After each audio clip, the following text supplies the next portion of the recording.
I said in a tweet I posted on Threads earlier this week, history is not going to remember Roger Penske's tenure very kindly. If you think of everything that has happened since he took over, I'm obviously it'd be absurd to hold the pandemic against him. But if you think of how the series has kind of come out of that, we still don't have the Freedom 100. I can understand not holding that race in 2020, but I don't understand why that race hasn't come back yet.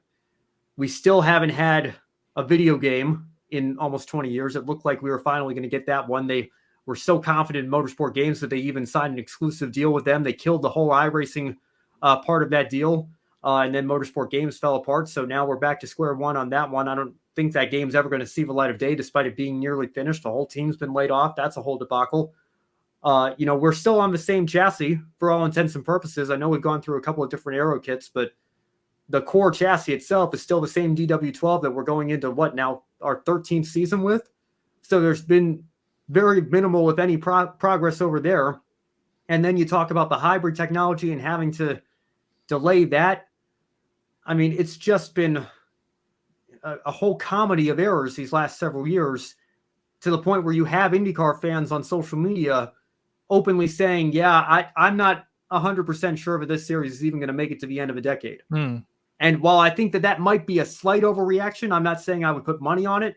The fact that you have fans saying that, the fact that that's even out there as a question, as a possibility, that does not speak very kindly about what Roger Penske's tenure has looked like as the owner of the Indianapolis Motor Speedway and the IndyCar series in particular. And I know we brought up this point on the Encore show after the schedule came out. Particularly for our young drivers, there's no Freedom 100 in Indy next. There's no race at Texas next year. Your first laps with that aero kit, the Super Speedway aero kit, if you're an IndyCar rookie right now, would be your rookie orientation at the Indianapolis Motor Speedway for the 500. So how are we preparing our young drivers to come up and compete in the biggest race of the year? And that doesn't even get into all the behind-the-scenes issues with having to delay the hybrid technology for the power units and the engines, and finding out that if the cost situation doesn't get brought back in a little bit, that with your longtime partner in Honda might be saying, hey, what are we doing here? There's better places where we can spend our money. Let's pull out of this series. That they're even having those discussions prior to, 2026 is not that far away. How bad would it be if you lost Honda as an engine partner?